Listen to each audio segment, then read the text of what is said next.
This is the Triratna Dharma training course for Mitras.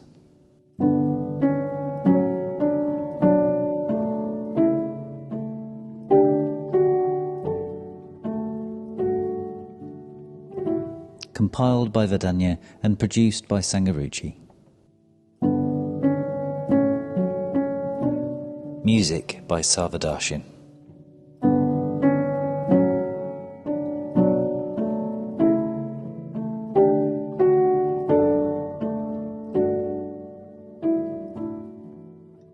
Hello, my name's Sangaruchi.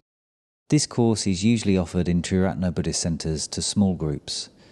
I'm producing an audio version for anyone who can't get to a centre. Please listen to episode 1.1.0 as this gives an introduction. The course is narrated in text sessions, and in a subsequent question and answer session, I respond to anything people have sent me.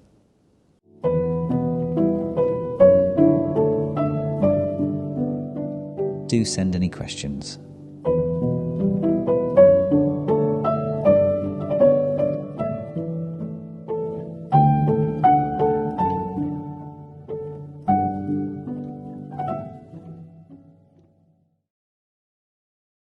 One point 1.4 Questions and Answers.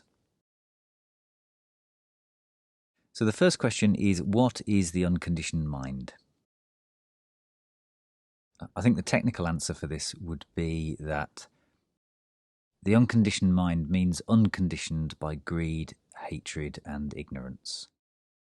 Those things don't sway that mind. I can't really speak from personal experience, as is often the case, but my sense is when I am more grounded, my mind is less inclined to be fickle, in that it's more likely to turn up. My consciousness is willing to be present in more and more circumstances. It might not like what is in those circumstances or whatever it happens to be, but it's not conditioned by those circumstances insofar as its awareness isn't halted. So, for example, in the most extreme situation is something along the lines of, if somebody tells me that they are a conservative or tells me that they are a liberal, I just wouldn't ever entertain anything that they had to say. That would be a very conditioned mind. That would be my consciousness being highly conditioned in that only under certain conditions is it willing to be aware. Is it willing to be open? I think there's a section on this later on in the course, actually, which may shed a bit more light onto it. So a quote from the text says, "The traditional biography of the Buddha is full of incidents that have a deep symbolic meaning. Some may be historically accurate, others may be mythology, but this hardly matters." And the question is, why does it hardly matter? Being factually correct seems important. Well, being factually correct is important. So hardly matters, which is written in the text, and the question of seems important, both are value judgments. So what matters to you and what's important is a value judgment. And I suppose what this comes down to is what you are trying to do with the text. In this particular context, it's Dharma study, which means that what we're concerned most fully about is working with the mind in such a way that it becomes more aware, more loving, more wise, more present. And from that point of view, the actual historical facts aren't that important. And so, in this situation, it hardly matters because of our purpose, let's say. If we were looking at this text to discern factually what happened in a historical sense, the facts and those details would be really important. The curious thing is that there's definitely an overlap here in that some people find it easier to take a dharmic principle more seriously if they are very confident that it actually came from the Buddha, that it's verified as being historically correct. Speaking personally, I think I'd probably sit somewhere in the middle. It wavers around a little bit. I do find if something is directly attributed to the Buddha and it sounds historically correct, somehow I find it easier to imagine. If it was something that actually happened, I find it more credible and easier to pick up somehow. I think I have an idea in my mind that I'm confident that the Buddha was enlightened. Whatever that is, I don't really know. And anything that comes from history has got a sort of credibility to it. So the bottom line of this is that what's important is you moving along the path, not the historical accuracy of the text. But if you require historical accuracy to get you interested, to let you take it seriously, then it matters. The next question. In the story of the Buddha's life, the Buddha leaves his wife and child. How can this be justified? So, justified means having a legitimate reason. So whether it was justified or not, I think depends on the frame that you give it. I don't think it can be easily justified in terms of responsible parenting, like in social terms today. And at the same time, it's evident that Siddhartha thought it was justified in terms of, I suppose, human endeavour for liberation from existential burdens, really. So viewed from that side of things, he certainly thought it was justified. There's a few points around this. Apparently his son comes and meets him much later on and becomes a disciple. And there's a few interactions between them. And I think he becomes enlightened in the end. Curiously, his name is Rahula, which means chains or fetters, which is quite curious. That's not really the kind of thing that you'd call your kid, to be honest. And that, combined with various inconsistencies in the analysis of the text, and also the fact that the Buddha recounts leaving his family 3 times in the Pali Canon, I think it is. In one, he says he leaves his wife and child. In another, he says he leaves his wife. And in the other, he doesn't mention a wife or child at all. So that's quite curious. There's a reasonable consensus, let's say, that having a wife and child and leaving them is actually something that was added at a later date to make the Buddha look more socially responsible. Now that might seem a little bit crazy today, but the Buddha basically came from a almost royal family. For him to leave the family as the only son without having produced an heir is just an absolute social no-no. That would be an indication that he was entirely irresponsible. So oddly enough, that may be a bit of an idiosyncrasy in that now we consider it not a great thing that he left his family. Back in the day, it may have been the opposite.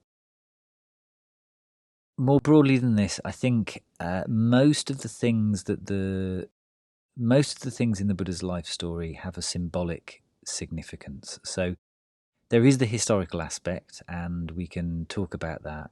But symbolically, I think what the going forth means, because it's not just about the Buddha either, it's talked a lot about in the Pali Canon of every monk that was in the order left their family. They left everything. They left everything they owned, and all they had was a bowl, a sewing needle, and robes and a cloak, and that's all they owned.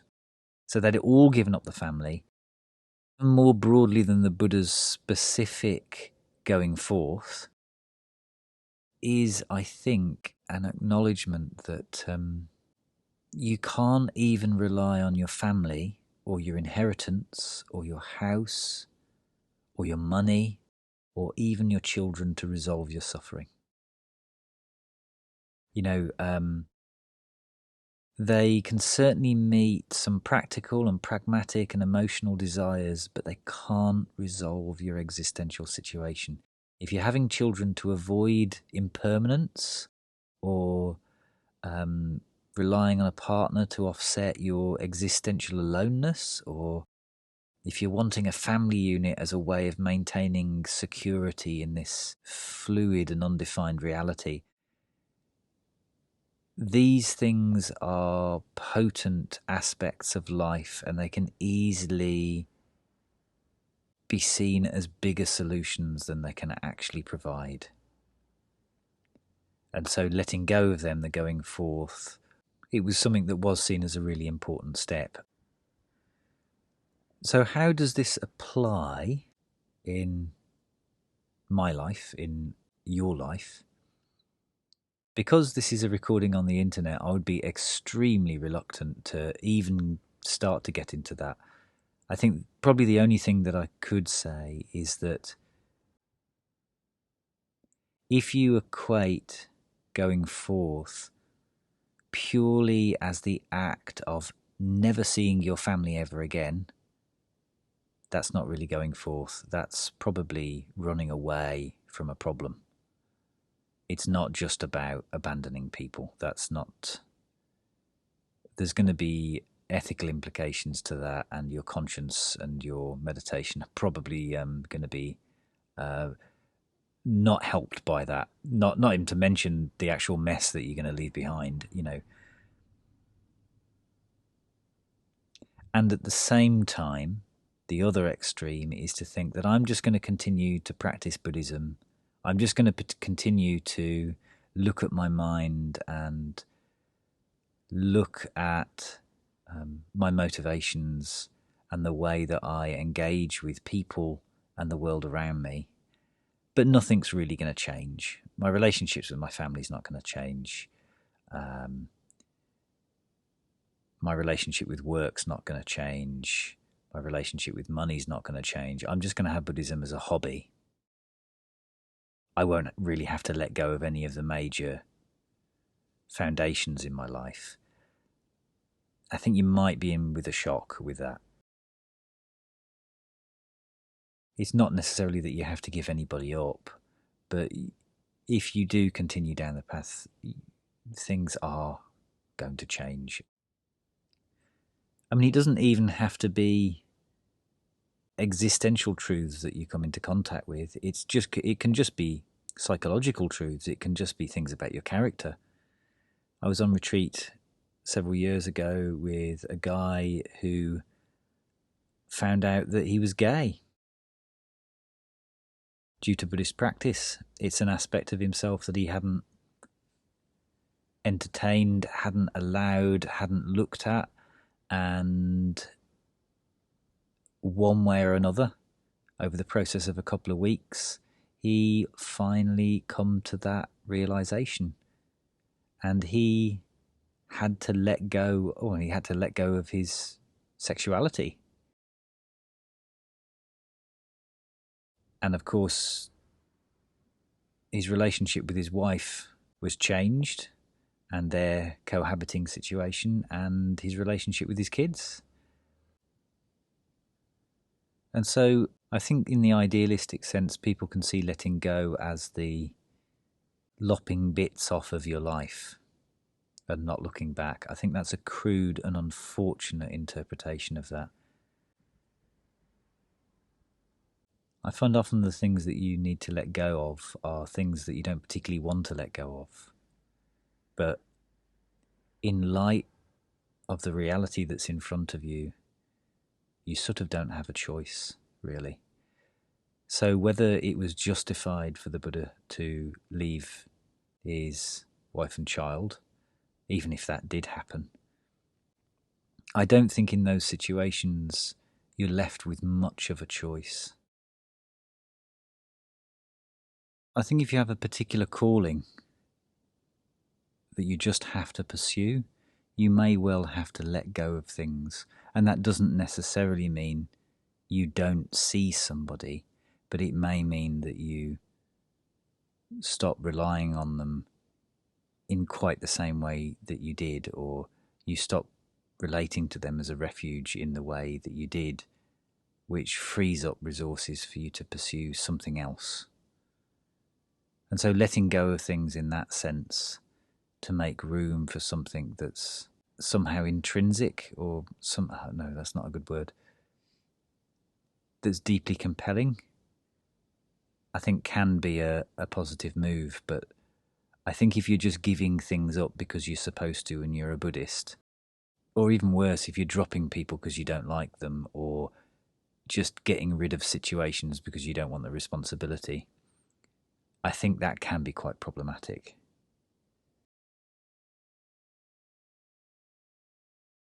How did the Buddha think that causing himself pain would lead to enlightenment? I don't know this from direct sources, but so far as I'm told, there was a conception that the soul, or Atman, or your sort of this sort of nugget of consciousness, let's say, had come down and animated a body. And in animating this body, it kind of gets sullied in all the worldly things that are part of having a body, all the desires and practicalities and having to go to the toilet and all the stuff. It's sort of desired, this consciousness has desired a sense experience, and so it's come down, got it, and got itself wrapped up in all sorts of crazy stuff. And the conception of enlightenment, or the conception of liberation at that point, was if you can cause your body horrendous pain for such a long period of time that your consciousness will give up on the project and it will be set free from the body. So your consciousness will no longer be tethered to the body, and you'll be able to inhabit exalted states, and you won't be bound to this earth in the same way. That was why pain, to some degree, was purifying or motivating to get out of your worldly situation. Now, I don't think we have that now. And it even says in the text, now in this country, we can't really take this kind of thing seriously, as in pain leading to liberation. We can't take that as a serious proposition. But actually, I think we do. The Protestant work ethic is you must work to be worthy. And if you don't work, you are not worthy. You are not morally pure. And not just you need to work. Ideally, it should be hard. And even better, you won't like it and you'll suffer silently. And in the traditional Protestant work ethic, good works get you into heaven. And Christ was a martyr. And the more of a martyr you can be, the more likely you'll get into heaven. And that literally was heaven. So work and labour and pain and suffering and, working down the mine or whatever it happened to be, that could actually literally get you into heaven. That was the idea, which is a very similar thing. We've kind of dropped a lot of Christianity and a lot of the literal interpretations of Christianity, but we still have working class values, which is along the lines of work until you break your body. And that's in dusty and dangerous environments. And you have a kind of pride. The immediate reward is a sort of pride. And you get to judge others who you believe don't work, or the upper classes who you believe have easy lives. And another proximal reward is that you get to overindulge at the weekend. So again, this is you suffer pain now. In these 5 days during the week, you suffer pain now. And at the weekend, you can have liberation. And then on a bigger scale than that, it's exactly the same. You work for 40 or 50 years during your job, and your reward is retirement, where you get to do what you want and have what you want and so on. And so this, the weekend and retirement are kind of like the atheist's version of heaven. It's tugging on the same strings. It's the suffer now so that you will enjoy later. It's a much smaller scale, of course. The atheist vision of life is much, much smaller than the theistic vision of life, but the dynamic is similar. Now, that's not to say that you can do things here and now which have value and make a better life tomorrow. And that, I think that's a pretty important thing to learn, that is actually the case. But what we're talking about here is something slightly different, in that pain for pain's sake is valuable. That's a very different thing. If you feel like you want to have a better future, and for that you either need to, use a bit of will and get yourself to meditate when you don't really want to, or that you need to work on a particular project which at times is difficult, that's quite a different thing. You're seeing the action may come out with a particular outcome, but it doesn't have to be painful to do that. It may be painful in some way, but the pain is not the virtuous part of it. The pain is not the part that will get you the outcome. In meditation, the honesty, the element of honesty is what's going to get you the outcome. Or the degree of openness to your experience, that's what's going to result in what you want. And likewise, that you do what's in your job contract. If you're doing a job, is what's required of you to get your paycheck and to afford the pension or whatever it happens to be. You don't have to suffer for it.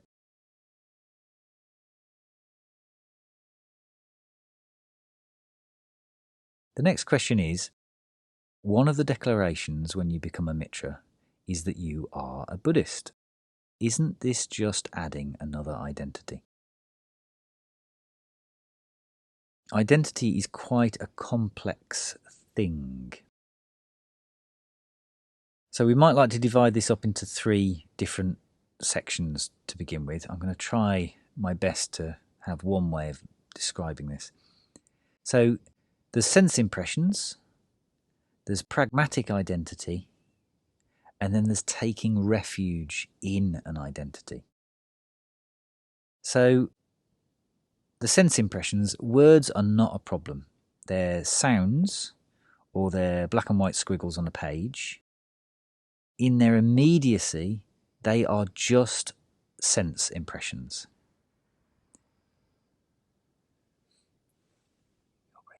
The next question. One of the declarations when you become a Mitra is that you are a Buddhist. Isn't this just adding another identity?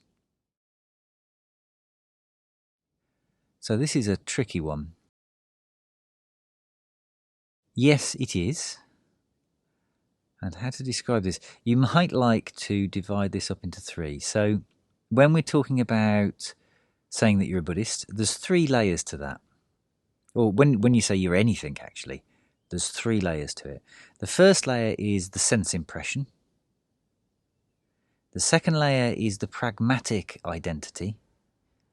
And the third layer is taking refuge in an identity. So the first one, sense impressions, words are not a problem. Words are just sounds, or they're black and white squiggles on a page.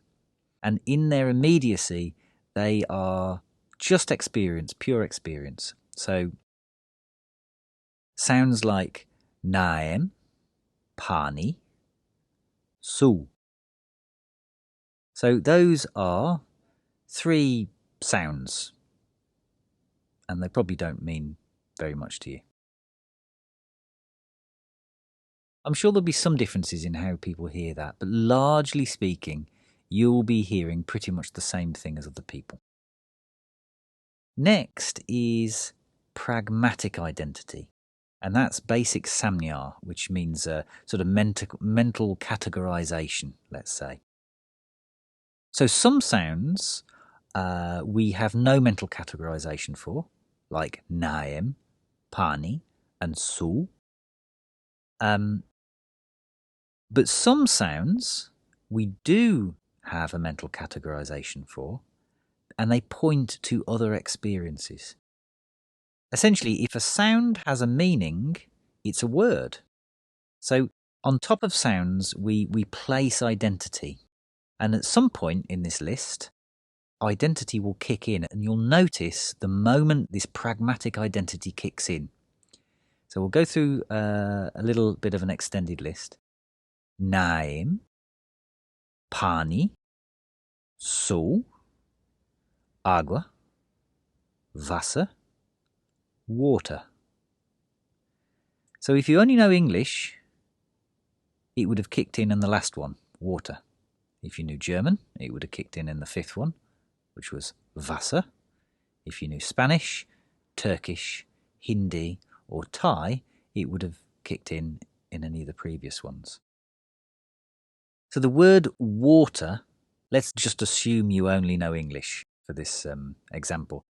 The word water come up last, and it meant something to you. And because we both know English, we can use the word water in a way that we can't use the word su, which is Turkish, for example, because we have a shared pragmatic identity.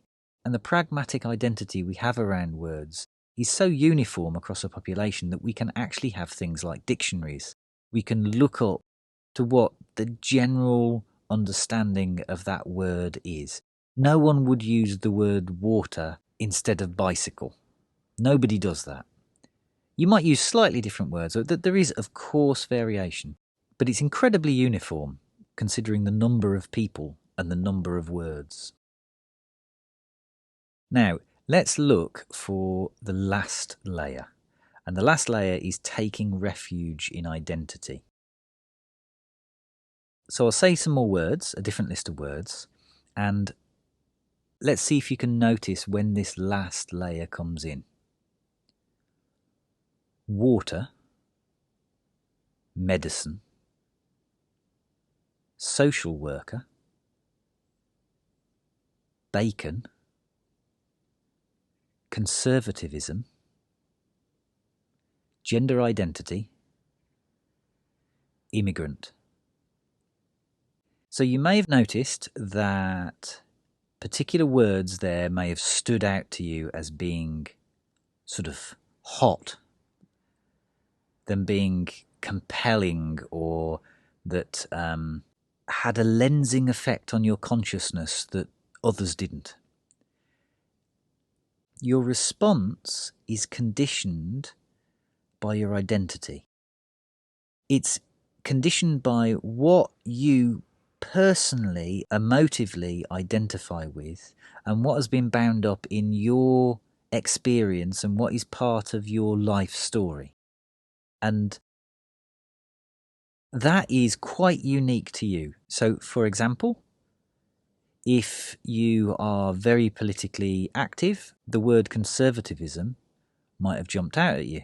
And depending on which side of a political divide you may be on, that may have been one of wanting to protect that word, or it may have been one of wanting to attack that word. But the first ones, like water, medicine, social worker, you may have considered those as less emotive. There are places in the world, and probably a lot of people, who think more strongly about the word water and whose lives have been affected by the absence or presence of water than your life has been by conservatism or not. Likewise, medicine, or even the word social worker, the difference between somebody who has been saved by a social worker, their response to that word, and somebody who has had their children taken off them by a social worker. And like bacon, that could be seen as one of life's innocent little pleasures. It could also be considered as deeply unethical. So this third level is identity proper. It's the investment in an identity, which comes along with the investment in your history and in you and what you do, and in the people who you are around and the people who you care for. And it's much hotter. Most people in the UK would probably respond to something like the word immigrant in a much more emotively turned on way than the word water. In other places in the world, that might be totally the opposite way round. So the first level, the sound of a word is not a problem. The second level, the pragmatic use of a word for the means of communication, again, is just not a problem. The third one has both advantages and disadvantages. It's evident that using certain words and relating to certain words and identities gets our blood up, gets our interest, we sort of hook ourselves into certain words. And that can distort our experience, but it can also fuel us as well. And so, from a Buddhist point of view, ultimately, identity in this sense, in this third sense, has to be overcome. But that's ultimately in the end analysis.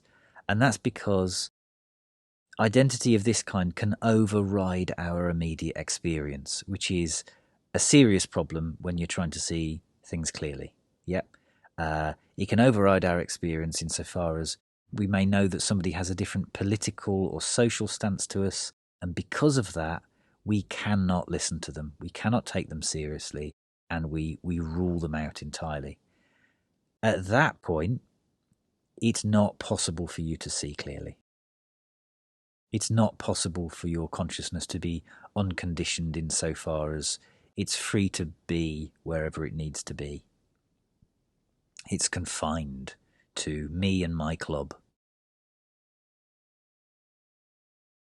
But like I say, that is in the ultimate analysis. That is the end result. Now, if identifying as a Buddhist gets you to put your bum on the cushion every morning and means that you see the people around you who are also practicing as your friends and it deepens your bond with them, yes, that can narrow you down and reduce your vision. But it may have some advantages as well. And so from my point of view, if I could just give up all identity easily and without a problem, of course that would be a good idea. The bottom line is that I am too insecure not to have an identity right now. If I gave up identities, I would not know who I am. I would not know how to act. My loving kindness and my awareness is not fully developed enough yet to take over from the current status quo of identifying with things.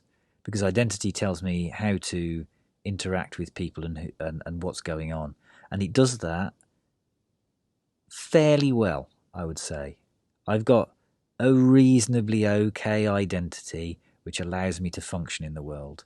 And to just throw that away, first of all, I can't. I'm too attached to it. That's not a possibility for me.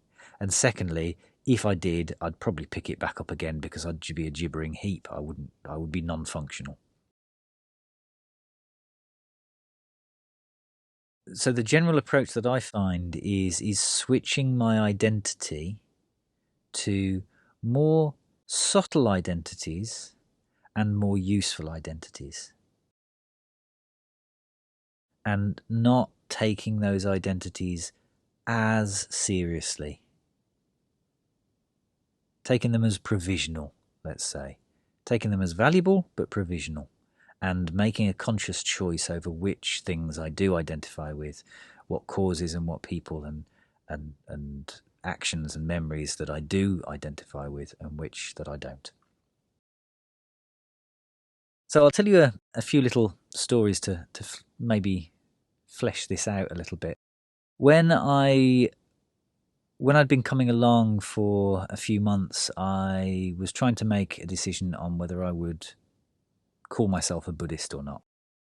And this went on for longer than it needed to, really. And I was really trying to come to terms with it. It was should I put it on my census form? Should I tell people, whatever? And somebody said to me, well, actually, I don't think you get to decide. And essentially what he was saying is that being Buddhist is a pragmatic identity. It's just an observation of what you do. And he said, if you're moving towards liberation of your mind, and if you're following the teaching of the Buddha, you're a Buddhist. In the same way that if you were in the swimming baths and you were swimming, you'd be called a swimmer. Or if you were on a bike, you'd be called a cyclist.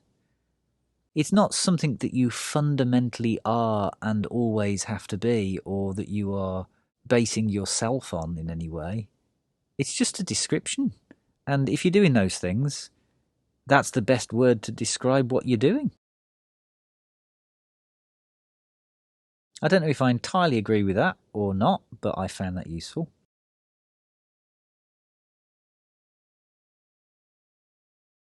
The other situation was at a introductory class. Somebody had come along, and when I asked them their name, they said that they didn't do names because that was just ego. Of course, you never really know, but I certainly didn't get a sense in that person saying that they had gone beyond their ego. In some ways, I thought that it may have been a little indication to the contrary, actually. So avoiding an identity can be as much of an identity as requiring one. I just wanted to learn his name so that the next time I wanted to make him a cup of tea, I could just say, "Hey Frank, would you like a cup of tea?" But he stuck it out. Yeah, he didn't tell anyone his name for the whole course. Anyway, yeah, there you go.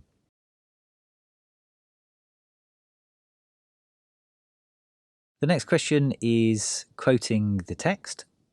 Those mental conditionings on account of which I might have been described as a yaksha, a Gandharva, as a deva, as a human being, all those conditionings have been destroyed in me. Therefore, I am a Buddha. What does this mean? So this does sound a little bit like the guy that I met in the intro class, although I tend to think that the Buddha may have a little bit more gravitas behind what he's saying.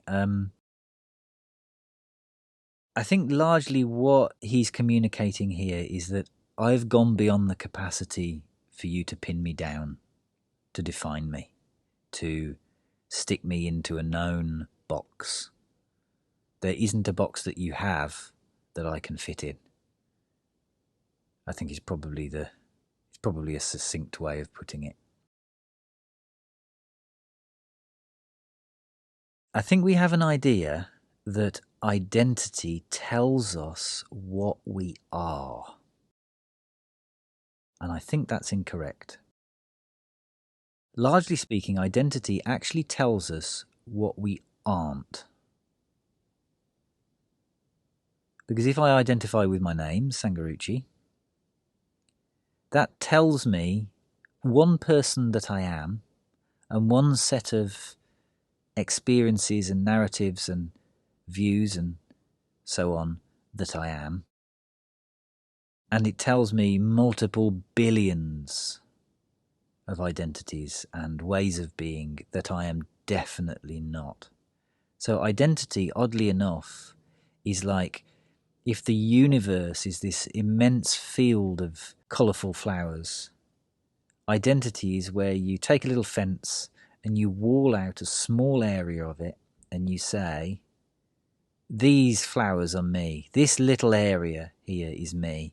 And the rest of the universe cannot be me. All those people with a different political persuasion are out there, and that can't be me. All the people of a different social or ethical or financial view are out there, and that is not me. And it appears the Buddha didn't have that. He didn't have a particular way of being that he was confined to. There's a few curious things about the words that we use to describe the Buddha. His experience of enlightenment, he called it Bodhi, which means light. And he also called it Nirvana, which means essentially blowing out of a light. His disciples called him the silent sage. And then at the same time, whenever he gave a discourse, they referred to the discourse as the lion's roar. And that's at a time when people who were using the term the lion's roar would have lived in the same environment as a lion, which is a very different thing to seeing them on YouTube or in a zoo. And so you get these strange juxtapositions, the blowing out of a light and of the creation of a light, the silent sage and the lion's roar. Even another one, the Tathagata, which means one who is thus, or the thus gone one. And for quite some time, people didn't really know what that meant, actually. Fairly recently, there's been a hypothesis of it just means the one who's like that, and then you point to him. And so the implication is you can't actually say anything that he's actually like. You can't actually give any particular characteristic or any particular way of behaving that this person was like. In giving up any particular identity, you would have thought he would have become a no one. And that's our understanding of what giving up identity would be. You would become no one. But actually what it seems to do is give you complete access to every single response, to every possible way of mind. And you're free to inhabit them as is appropriate in any situation. And if that's to be completely silent, you're totally capable of being completely silent. And then if there's 1,000 people or 10,000 people in front of you, you are entirely able to deliver a deeply stirring discourse that would inspire them and inform them and lead them to a better way of life. And so this guy who asks him who he is, he's saying, can I pin you down as a yaksha? In which case you'd be like this, this and this, but you'd definitely not be all these other things. Or as a Gandharva, or as a Deva, or as a human being, whatever it happens to be. How can I fit you into a box where I am going to be able to predict what you do and what you say, and I can place you? And he's saying, you can't place me anymore, mate. That's not going to happen. Of course, at the end, he does say, therefore I am a Buddha. So he is putting forward a pragmatic identity in that having some term for someone just on a pragmatic level is quite useful. And so the category that goes beyond all categories is Buddha. The word that points to the wordless is Buddha.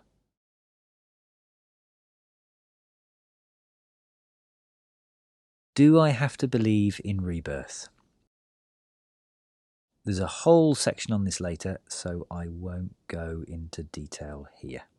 That will be for another day. The very short answer is no, you don't have to believe in rebirth. I think there are quite a few caveats on that. I also think it's a very good idea to get clear on exactly what rebirth is and what it isn't. Personally, I do believe in rebirth, or I have a reasonable confidence in it, for a few reasons. Firstly, it seems a relatively harmless view. Secondly, it seems quite a useful view because it doesn't go into nihilism, and it also doesn't go into eternalism. It protects against those two extremes. And three, largely the Buddha has got such a damn good track record in his advice that I'm willing to take it on faith, but with a caveat that I can see no reason why it harms me to do so, and I see no evidence to the contrary. And whilst those two things are the case, it seems as good a view as any to have, and it seems a little bit more useful than a nothingness, I suppose. What does sutta mean? So in the text it says he gave his first discourse, or sutta, to his former followers. Sutta is a Pali word. I think it literally means thread. And the implication is a narrative thread, a story, a yarn. Pali is a very old language, and it's likely pretty similar to what the Buddha spoke, but not exact. And nearly everything that we have that's written in Pali comes from what's called the Pali Canon. And that is a set of books which is, probably a few feet wide. It's a huge anthology that was entirely remembered by successive generations, and they went through quite a process to remember it as accurately as they could, and they did a pretty good job so far as we can tell. And the Pali Canon was remembered by Theravadan monks right up to today. They've sort of been the custodians of the closest historical document we have to the Buddha's life. You'll know that it's from the Pali Canon because almost everything in the Pali Canon starts with the words, "Thus have I heard." There's also the word sutra, which means exactly the same thing, thread, narrative thread, but it's in Sanskrit. Sanskrit is a newer language, and it's used in Mahayana schools.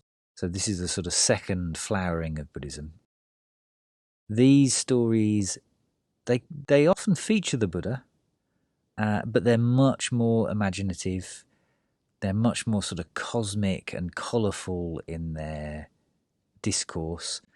And although they can convey the Dharma in just as clear way, sometimes clearer, they're not considered by historians to be based in historical truth.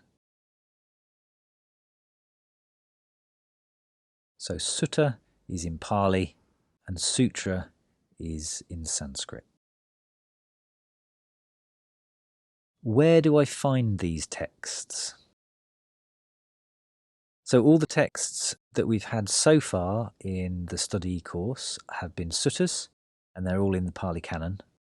I'd very much recommend anything by Bhikkhu Bodhi. He's a modern day translator, and the stuff that he does is a lovely balance between accuracy and fidelity to the original text, and also accessibility. It's written in English, and I'd recommend that. If you want something to start on, the core teachings of the Buddha are found in a book called In the Buddha's Words, and that's not a translation of any particular book in the Pali Canon. It's a selection of individual suttas, individual stories, which are put together to give a good overview of the Buddha's teaching.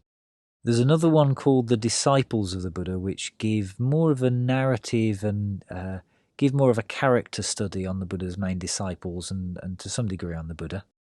And if books aren't your thing, there's also a website called Access to Insight that the whole Pali Canon is available on. That's more searchable, so in a way that's more accessible, but the language is not quite as accessible, I'd say.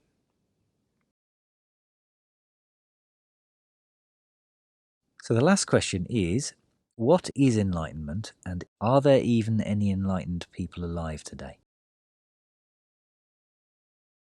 So, of course, I'm going to use the stock get-out-of-jail-free card answer.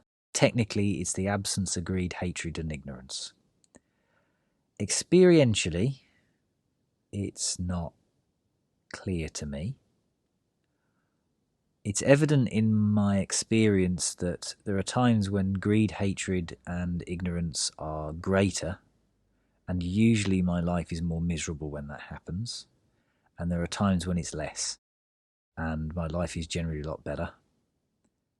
And the idea of greed, hatred, and ignorance being completely absent, that would probably be better to a degree that I can't even imagine if it was just not there at all. Is it possible to become enlightened today?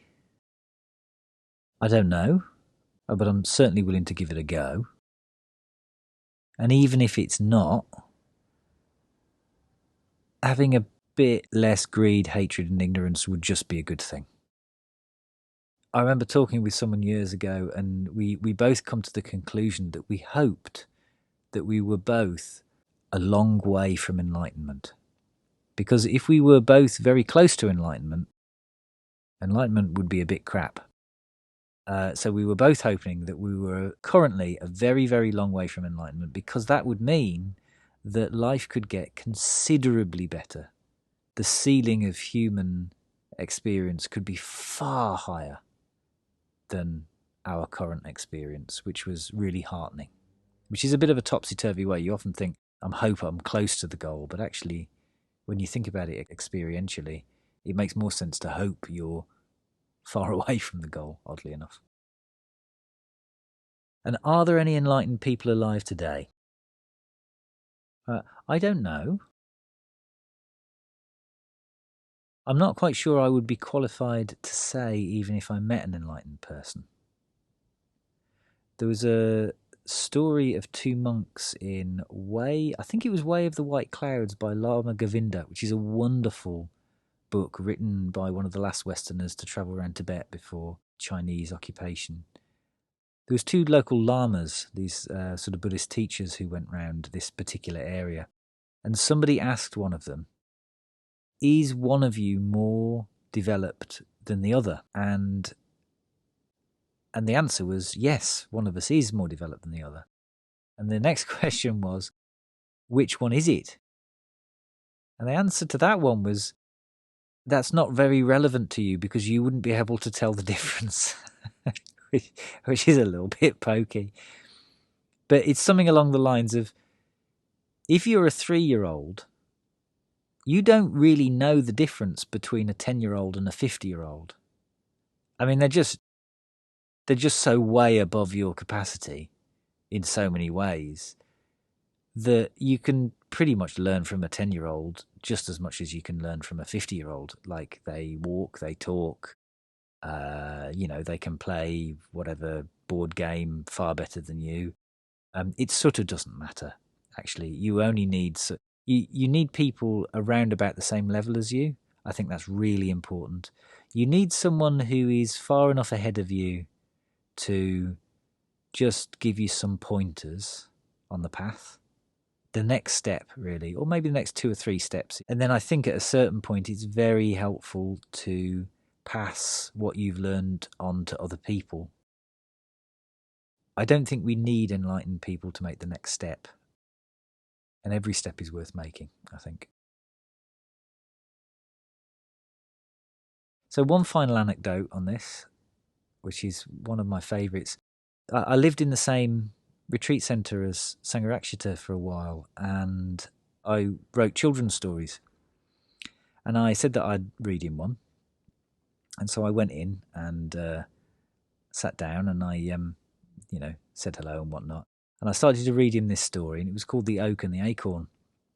As soon as I'd finished, there was about 2 seconds pause, 3 seconds pause. And then he said, would you like feedback on that? And I said yes, because I was interested in what he had to say. The first bit of feedback was in the realm of language, because he loves words. So that was it. He said in about the second paragraph you said a what, and it should have been a where, and also about halfway through you used this piece of language which was archaic language, which I think is fine in the story, but the thing is, towards the end you use this type of language which is not archaic. So I would recommend that you either continue with the archaic thing to make it sound more mythical, or to stay with a more modern language. But I don't recommend mixing the two, because I don't think that works. The next thing was factual. So he talked about a few bits and bobs, but one of them was you said that there was a willow growing in the forest, and willows don't grow in the forest. They are solitary trees, and they grow by rivers in wet ground. And then the next one was comparative literature, where he told me of a couple of writers that my writing style is similar to. But he said, I wouldn't recommend reading them unless you want to hear what your style is like, but I would suggest you read this other person who I think is like you, but has got a little bit more skill in this particular area, which I think would really work, help your writing come along. And then he talked about the narrative. He said something about it would be good to add complexity to at least one of the characters, add something, a little bit of grit, because the narrative, it's a lovely narrative, but it needs more conflict because people are more interested when there is some kind of conflict. It gets their attention that wouldn't normally be available. So add a protagonist or make one of the characters a little bit more pokey. So there's a narrative thing. Then he talked about the imagery, about the breadth of it in terms of he was satisfied with the big picture, the big broad strokes of the world that was depicted.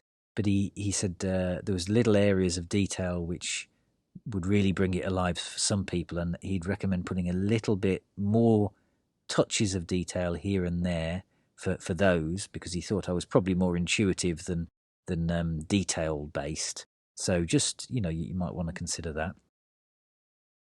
He then talked about the cultural aspects.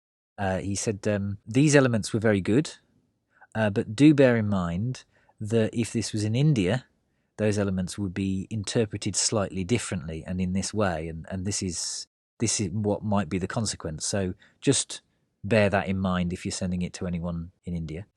Then he talked about his personal response to it, so how he felt and what came up for him in terms of images and what was personal to him and what he got from it. And the last one was the Dharmic principles. So he said what came out and what was articulate and the particular teachings that were sort of embedded in it, that were sort of implicit in there.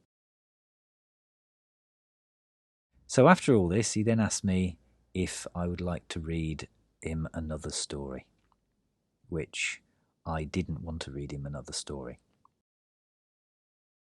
Which comes to another point in that I may not actually like the company of somebody who's more developed than me. That's entirely possible. I may actually feel threatened by them. I mean, I didn't feel threatened by him, but it may not be an easy, nice, woolly conversation that you have with somebody who is very much in contact with your potential in a way that you're not. Now, some people have related and do relate to Sangharakshita as if he was enlightened.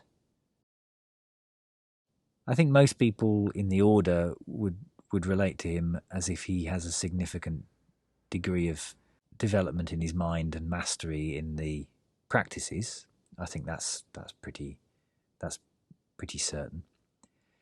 From my own experience, I would say that I don't really know, but I am confident to say that on that occasion, in that situation, he was evidently more aware of more things about that story with just 3 seconds to think about it. He literally waited for 3 seconds after the story had finished before he sort of went into this.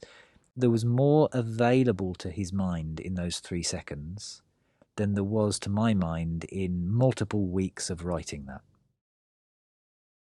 And what's more, it wasn't an effort for him to do that at all. It was entirely accessible and totally easy for him. He was, his shoulders weren't up by his ears. His forehead wasn't wrinkled and strained. Like, he was totally at ease, having access to everything from the linguistics and the imagery to how he felt and the comparative literature. Like, it was all there available to him, just as he, might pick something up off a desk and put it back down again, and it just very light, very easy. And he enjoyed it, like he sort of enjoyed listening. That wasn't a labour for him. I think I would enjoy life if I saw things in that much detail. I mean, even just looking at the mindfulness of breathing, something like that, the degree to which my attention is subtle and deep is the degree to which I can focus on the breath and be happy with it for a long, long time. I can just be really content with the breath if my attention is appropriately deep and subtle. If it's not, I get bored very, very quickly. And so the prospect of having that quality of attention all the time is really appealing to me.